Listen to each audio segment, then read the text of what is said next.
राम राम मित्रांनो, आज आपण बघणार आहोत की आपल्या ऊस पिकाला आपण पाठी मारता वेळेस कोणत्या प्रकारचा भेसळ डोस टाकला पाहिजे की जेणेकरून आपल्याला नंतर पावसाळ्यापर्यंत खत टाकायची गरजही भासणार नाही आणि आपल्या ऊसाची वाढ ही उत्तमरित्या होईल. तर मित्रांनो, यासाठी आपल्याला काय करायचं आहे, ज्यावेळेस आपण 4 ते 4.5 महिन्याचा ऊस असते की नाही आपला, त्यावेळेस आपण शेवटची माळ भरणी करतो मित्रांनो, पाठी मारतो. तर त्यावेळेस आपल्याला काय करायचं आहे मित्रांनो, जवळपास 2 बॅग युरिया आणि 50 किलो स्फुरद SSP आणि 50 किलो पालास MOP मित्रांनो, हे जर खत आपण घेतले तर हे या अवस्थेमध्ये अतिउत्तम ठरते मित्रांनो. कारण आपण काय माती परीक्षण करत नाही आणि आपल्याला माहितीही नसते की आपल्या जमिनीला कोणत्या घटकाची गरज आहे आणि कोणत्या घटकाची नाही. तर आता या कंडिशनमध्ये आपल्या ऊसाला या घटकाची आवश्यकता असते, तर म्हणून आपण हे टाकल्यास आपला फायदा होईल मित्रांनो. तर याच्यासोबत आपण सूक्ष्म अन्नद्रव्यसुद्धा देऊ शकतो, मायक्रोन्यूट्रियन्स मित्रांनो, गंधक, झिंक अशा गोष्टी.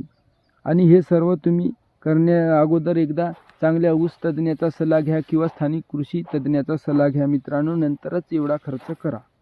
Like, subscribe. धन्यवाद. भेटूया पुन्हा एकदा नवीन माहितीसह मित्रांनो. जय हिंद, जय महाराष्ट्र, जय जवान, जय किसान.